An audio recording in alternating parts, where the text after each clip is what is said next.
लोगों को जो लग रहा है कि घटना के 1 महीना हो गए, अनुसंधान के दौरान सुपरविज़न का नोट ये वो, हुँ, हुँ। तो अनुसंधान के दौरान जो भी बातें होती हैं, वो गोपनीय रखी जाती हैं। हुँ, हुँ। वो जज साहब जब डायरी माँगते हैं, तब वो दी जाती है।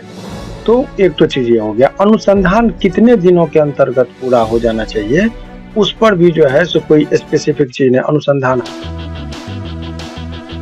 नमस्कार, जुडिशियल मजिस्ट्रेट प्रतीक सैल और चांदनी चंद्रा का प्रकरण को बीते 1 महीना हो चुका है। 1 महीना से ज़्यादा दिन हो गया। पिछले दिनों हमने कवर किया था गर्दनीबाग धरना स्थल का, जहाँ पे उनके पूरे परिजन और उनके जो सपोर्टर्स हैं, जिनको लगता है कि चांदनी चंद्रा के साथ अन्याय हुआ है, डाउरी केस में उनकी मौत हुई है और मौत के जो आरोपी हैं, उनकी मौत के कारण पूरा का पूरा जुडिशियल मजिस्ट्रेट के परिवार को ठहराया जा रहा है।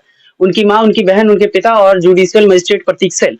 अब इस परिवार का ये कहना है कि चूंकि वो जुडिशियल मजिस्ट्रेट है, तो इनको कभी न्याय नहीं मिलेगा और न्याय के लिए लगातार धरना करके सरकार का ध्यान आकृष्ट करना चाहते हैं। तो इसी बात पे हम चर्चा करने वाले हैं पटना हाईकोर्ट के अधिवक्ता सिमरन भारती सर के साथ, और इनसे जानेंगे कि क्या तकनीकी पहलू में देरी होती है, क्या एक संवैधानिक पद पे बैठा व्यक्ति के लिए इतना ज्यादा मतलब समय लगता है। बहुत सारी चीजें जो मेरी समझ में नहीं आती है, जो लोगों के समझ में नहीं आती है, उनसे आज जानेंगे सर। सबसे पहले सर, बहुत स्वागत है। जी, बहुत-बहुत शुक्रिया आपका भी। सर, ये जो प्रकरण है, इसमें परिवार वाले के द्वारा लगातार जो जुडिशियल मजिस्ट्रेट है, उन पे आरोप लग रहा है कि डाउरी के लिए वो लोग प्लानिंग करके और बीमार करके लड़की को मार दिया गया। ऐसा इस तरह का उन पे आरोप है। चूंकि आरोप सिद्ध होना बाकी है, लेकिन इनका कहना है कि सुपरविजन भी अभी तक नहीं हुआ है और चीजें जस की तस है। 1 महीना बीतने गया है और बार-बार ये लोग थाना जा रहे हैं, लेकिन उनको टहलाया जा रहा है। ऐसा इनका आरोप है। इस आरोप को आप कैसे देखते हैं? देखिए, जब कभी भी ये मैं उस पर्टिकुलर उस केस के बारे में कोई टिप्पणी करने से पहले मैं एक सामान्य चीज़ मैं बता दूँ, उस केस का जब तक मैं वास्तविक रूप से फैक्ट को नहीं देख लूँ, तब तक कुछ भी कहना उचित नहीं है। अभी सवाल ये है कि आपका जो बहुत लोगों के मन में है, एक ये जो आप लोगों को लग रहा है कि ये समाज के बीच में या बहुत सारे लोग इस केस के प्रकरण के माध्यम से ये जानना चाह रहे हैं कि ये जो बातें हो रही है, तो लोगों के मन में एक डर है, एक साइकोलॉजिकली डर है कि मैं इधर जुडिशियल मजिस्ट्रेट को लोग बहुत सारे लोग बोलते हैं कि जज साहब का मामला है, इसमें कुछ नहीं होगा, बहुत सारी बातें होती हैं। तो आप एक जो बात समझिए कि ये केस में अनेकों केस में बेल मिलता है। वो मर्डर केस में भी बेल मिलता है, देखते होंगे अनेकों लोगों को 376 में बहुत लोगों को बेल मिलता है, अनेकों लोगों को, इसमें भी कोई बात नहीं। लेकिन बेल मिलने के पीछे की कहानी वो कि जो इन्फॉर्मेंट जो होता है, जो केस लिखाते हैं, तो केस में भी बहुत जो लिखने का जो तरीका होना चाहिए, उसमें क्या बातें को अपनी बात जो घटना होती है, उस घटना का एक्सप्लेनेशन किस रूप में होना चाहिए, उसके एक्सपर्ट एडवोकेट होते हैं। तो उसके संपर्क में यदि ये लोग रहते, तो एक तो चीज़ ये हो गया। अब आप लोगों को जो लग रहा है कि घटना के 1 महीना हो गए, अनुसंधान के दौरान सुपरविज़न का नोट ये वो, तो अनुसंधान के दौरान जो भी बातें होती हैं, वो गोपनीय रखी जाती है। वो जज साहब जब डायरी माँगते हैं, तब वो दी जाती है। तो एक तो चीज़ ये हो गया। अनुसंधान कितने दिनों के अंतर्गत पूरा हो जाना चाहिए, उस पर भी जो है सो कोई स्पेसिफिक चीज़ नहीं। अनुसंधान हर केस की अपनी एक अलग परिस्थिति होती है। तो ये सब तमाम तरह का पहलू है, इसलिए और 1 महीना का टाइम जो होता है, आप लोग को लग रहा है गिरफ्तारी नहीं हो रही है, ये वो। तो इसमें ये जब कभी भी एफआईआर होती है, तो एफआईआर के बाद अनुसंधान, अनुसंधान में जो बातें आती है, उसके बाद जो आईओ होते हैं, इन्वेस्टिगेटिंग ऑफिसर, उनके बात को बड़ा बारीकी से इंस्पेक्ट किया जाता है कि कहीं गलत या सही क्या किए, फिर निर्देश तो जिसको इंस्पेक्टर के पास जाता है। उसके बाद जो है वो सुपरविज़न के लिए फिर उनके सुपर का मतलब ऊपर कि ऊपर-ऊपर से सारी चीज़ों को देखेंगे बारीकी से, वो डीएसपी साहब देखते हैं, किसी भी केस का सुपरविज़न 1। उसके बाद इनके भी ऊपर एक बैठा हुआ है, वो एसपी साहब होते हैं, सुपरविज़न 2। उसमें वो निर्देश देते हैं कि हमने जो ऊपर से विज़न का मतलब कि पुनः उन्होंने देखा क्या है, नहीं है, और वो एक निर्देश देते हैं कि जो है अभी तक की जो कि मामला जो है वो सत्य पाया गया, और जो अभियुक्त है जो नाम होता है उनको निर्देश देता है कि गिरफ्तार किया जाए और गिरफ्तार नहीं होने की स्थिति में कुर्की जब्ती की तरफ बढ़ा जाए। तो ये तमाम तरह के प्रोसेस में सामान्यतः, स्पेशल केस की तो बात मैं नहीं कर सकता हूँ, लेकिन सामान्यतः 2 से 2.5 महीने का भी वक्त लगता है। इसीलिए ये कह देना कि 1 महीने का वक्त बहुत ज्यादा है, वो कहना इस उचित नहीं है। ये समान केस प्रोसेस में भी इतना टाइम लगता ही है। तो ये सब तरह की बातें हैं। अब लोगों के मन में जो साइकोलॉजिकली जो ये चीजें हैं कि देखिए, जब कभी भी 304 बी में मुकदमा दर्ज होने के लिए जो इंग्रेडिएंट है, जब किसी व्यक्ति का शादी के 7 वर्ष के नीचे माने 7 वर्ष के अंदर किसी भी महिला का अननेचुरल तरीके से जब डेथ हो जाती है तो उसमें माना जाता है, और वो शिकायत करती कि दहेज के लिए मांग वगैरह हुआ था, तब 304 बी लगता है। 304 बी लग जाने का फायदा ये है कि ये साबित करने का भार वो लड़की वाले का नहीं होता है, ये लड़के वाले के ऊपर शिफ्ट कर जाता है कि आप बताइए कि निर्दोष हैं आप। तो ये सब ओनस शिफ्ट करता है, तो ये सब टेक्निकल चीज है। तो ये तो एक बातें हैं, लेकिन दूसरा पहलू ये भी है कि देखिए सिद्धांत में और व्यवहारिकता में बहुत बातें अंतर होती है। सिद्धांत सपोज कि सिद्धांत ये कहता है कि किसी भी इंसान को झूठ नहीं बोलना चाहिए, लेकिन व्यवहारिकता में झूठ तो लगभग लोग बोल ही देते हैं।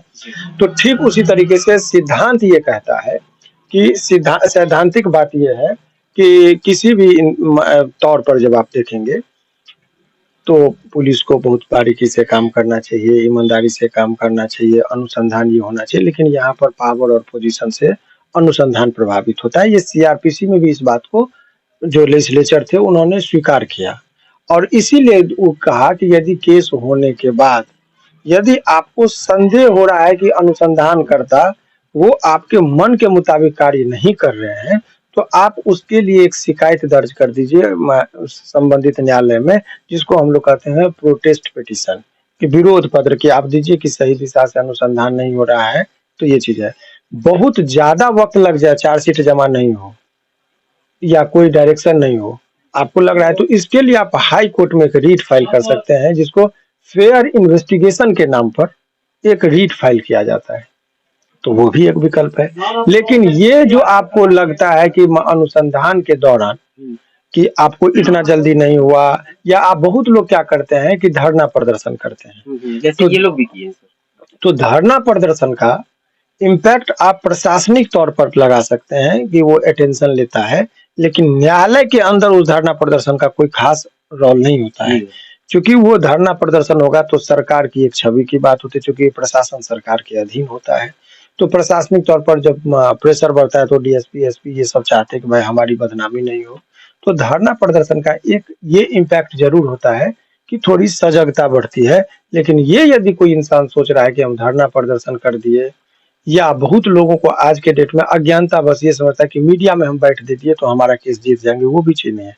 मीडिया का बैठका केस से कोई लेना देना नहीं है, जब तक कि जो केस के अनुसंधान के दौरान जो डायरी तैयार होता है आयोग के द्वारा, उस डायरी में आपने क्या बयान दिया, वही बयान सब जो है बेल के टाइम में काम आएगा कि उसको बेल मिलना चाहिए कि नहीं मिलना चाहिए, पोस्टमार्टम रिपोर्ट में क्या है। तो ये टेक्निकल चीज को समझना होगा। तो इस पूरे प्रकरण में जो अभी तक का मैंने देखा, तो ये बात कहने में कोई अतिशयोक्ति नहीं है कि जो प्रोसिक्यूशन ने जो केस किया है, अनुसार केस के लिहाज से ये जो कागज जो बोलता है, इंसान क्या माइक पे आके बोलता है उसको नहीं, लेकिन कागज के लिहाज से बहुत कमजोर केस है, और इससे मुझे नहीं लगता है कि बहुत ज्यादा अभियुक्त को परेशानी भविष्य में होगी। केस का लिखावट, केस में जो बात करने का माने बहुत सारा चीज है ऐसा जो बहुत ज्यादा हार्मफुल नहीं है, उसको सुधार करने का 161 का बयान होगा अनुसंधान के दौरान, फिर चार्जशीट होगा, प्रोटेस्ट पिटीशन आप फाइल किए रहेंगे, तो वो सब चीज से आप कर सकते हैं। लेकिन वर्तमान परिस्थिति में इस तरह की बातें हमको नहीं लग रही कि बहुत ज्यादा। एक लास्ट अहम सवाल सर, कि जो मृतका चांदनी चंद्रा है, उनके परिवार का सीधा कहना है कि मानते हैं कि जुडिशियल मजिस्ट्रेट प्रतीक सैल हैं, तो उनकी एक पोजीशन है, गरिमा है, तो उसको लेके पुलिस हो सकता है कि बहुत फूक फूक के कदम रखे, लेकिन अन्य अभियुक्त जो हैं, मतलब आरोपी जो हैं, उनके परिवारजन, जैसे उनकी माँ होगी, बहन होगी या उनके पिता है, उनसे तो कम से कम मतलब पुलिस पूछताछ कर सकती थी, इन चीजों को प्रखरता से रख सकती थी, लेकिन पुलिस उनको भी नहीं, और वो लोग भी फरार है, मतलब कि अभी तक सामने नहीं आया है, मतलब इस तरह का बात सामने आ रहा है, उनके परिवार का ये आरोप है। इसको आप कैसे देखते हैं? देखिए, अब सवाल ये है कि ये आरोप लगाना जी लग जाने के बाद पुलिस का फंक्शन शुरू होता है। आपका फंक्शन वहीं तक है कि आरोप लगा दीजिए, पुलिस का काम है कि अनुसंधान के दौरान वो चीजों को लाएंगे। आपको लगता है कि यदि फेयर काम नहीं हो रहा है तो चीखने चिल्लाने से, आप प्रोटेस्ट पिटीशन क्या अभी तक फाइल हुआ, तो आंसर इज नो। तो यदि आंसर है तो आप केवल चिल्ला रहे हैं, टेक्निकल चीज में नहीं जा रहे हैं। किसी को आप कि जुडिशियल मजिस्ट्रेट है तो ये कर देंगे, उससे नहीं है। वो अभी केस हो जाने के बाद हमारे आर्टिकल 14 इंडियन कॉन्स्टिट्यूशन का कहता है all are equal in the eyes of law. Article 21 में भी कहता है कि इक्वल प्रोसीजर को आप ये करना है, ड्यू प्रोसेस ऑफ लॉ को पालन करना है। तो ये सभी सैद्धांतिक है। हाँ, ये बात से भी इनकार नहीं किया जा सकता कि यहाँ पोजीशन, पार्टी, ये सब का भी प्रभाव होता है, और बहुत लोग है, उसको हमारे इंडियन जुडिशरी में तो उस चीज को इनकार नहीं किया गया है। तो बचने का भी एक उपाय, हाँ, आदमी के व्यक्तित्व का प्रभाव पड़ता है, किस पर कोई इम्पैक्ट करता है, इसमें कहीं कोई ये नहीं है। लेकिन इसका मतलब ये नहीं कि कोई बड़ा पोजीशन पर है तो उसको न्याय नहीं मिलना चाहिए, ये भी बात करना ये ठीक नहीं है। तो जो एक सामान्य प्रक्रिया है उससे गुजरने में यदि आपको लगता है कि असंतोष होता है तो अभी रिवीजन में आप जाइए। आपको कॉग्निजेंस में यदि लगता है कि नहीं लिया तो आप हाई कोर्ट में आइए, बहुत सारा प्रोविजन है। हाँ, किसी को ये है कि बहुत अर्ली स्टेज में न्याय मिल जाता है, बहुत लोगों को सुप्रीम कोर्ट तक जाना पड़ता है, तो लंबा ये टाइम प्रोसेस है, कॉमन प्रोसेस है। ये सब सो ये कह देना कि ये है, हाँ, इस केस में मुझे नहीं लग रहा है कि जिस तरीके से प्रोसिक्यूशन का केस स्ट्रांग होना चाहिए, इस तरह का अभी तक मीडिया के माध्यम से जो समझ में आ रही है, और मेरा जो सेंस जिस हिसाब से हमने हालांकि बहुत बारीकी से पेपर वगैरह को मैंने देखा नहीं है, लेकिन उससे लगता है कि प्रोसिक्यूशन का केस जो है सो बहुत वीक है। हाँ, कागज के दृष्टिकोण से, हकीकत क्या है वो मुझे नहीं मालूम, लेकिन कागज और डॉक्यूमेंट्स और बयान, इसको देखने से लगता है कि वो इनसफिशिएंट है किसी को पनिश करे। सर, अगर मेरा काम नहीं हो रहा है और आपने बोला जैसे कि प्रोटेस्ट पिटीशन या क्रिमिनल लीड दायर करने की, इन सभी चीजों में जैसे मानिए कोर्ट कितना समय लेती है सर? समय का देखिए, ये उसका कोई एक सेट फॉर्मूला नहीं है। अच्छा। वो है कि आपके लक पर भी बहुत चीज निर्भर करता है, और बहुत चीज ये निर्भर करता है कि नेचर ऑफ केस क्या है, कौन से जज साहब, मान लीजिए हाई कोर्ट में आप जाएंगे तो बहुत सारे जस्टिस साहब ऐसे हैं जिनके यहाँ डिस्पोजल रेट बहुत ज्यादा होता है। वो एक दिन में बेले में देखेंगे, कोई 200 में देखे, रिकॉर्ड 500 तक एक दिन में बेल को निपटाए। बहुत सारे जज साहब ऐसे हैं कि बहुत स्लो चलते हैं, 50-25 केस देख के उठ जाते हैं। तो आपका लक किनके पर ले गया, जो स्पीड डिस्पोजल वाले हैं तो जल्दी आपका सुनवाई हो जाएगा, जल्दी आपको नंबर पे आ जाएगा। नहीं, यदि स्लो वाले में जैसे आप चले दिल्ली से, तो कोई आदमी राजधानी ट्रेन में चला तो 12 घंटा में आ जाएगा, और कोई आदमी मान लीजिए जनसाधारण पकड़ा तो 25 घंटा में नहीं पहुंचता है। मगध ट्रेन में हम लोग बैठते थे तो पता चला कि 25 घंटा में पहुंचते हैं। तो आपका लक ये करता है कि आप किस चीज से आ रहे हैं, प्लेन से आएंगे तो आपका लक की किस सवारी ने आपको, किस सवारी से आप आ रहे हैं, ठीक उसी तरीके से आपके लक पर भी बहुत चीज निर्भर करता है। और दूसरा, वकील का और क्लाइंट का जो तालमेल होता है जी, वो भी बहुत मायने रखता है। और बिना वकील के सलाह के यदि कोई मीडिया में आके बयान देना, पुलिस के सामने बयान देना, तो उससे केस कमजोर होता है, ना कि स्ट्रांग होता है। जी। तो सुना चांदनी चंद्रा और मृतका चांदनी चंद्रा और प्रतीक जुडिशियल मजिस्ट्रेट प्रतीक सैल और उनके परिवार के बारे में इनका सीधा कहना है कि जो भी केस होता है वो तकनीकी तौर पे मजबूत हो तो इसके जो रिजल्ट्स होते हैं वो पॉजिटिव होते हैं। चाहे गुनहगार कौन है, आरोप किस पे लगा है, ये बहुत ज्यादा मायने नहीं रखता है। लेकिन हाँ, इससे भी इत्तेफाक रखते हैं कि जो प्रभाव क्षेत्र होता है वो भी एक फैक्टर है केस को प्रभावित करने के लिए। तो सारी बातें आपने सुनी, आपकी जो प्रतिक्रिया होगी बताइएगा कि वकील साहब जो बोले आप उससे कितना सहमत है, और आपकी जो अपने व्यक्तिगत राय है वो हमारे साथ शेयर कर सकते हैं। बने रहें हमारे साथ।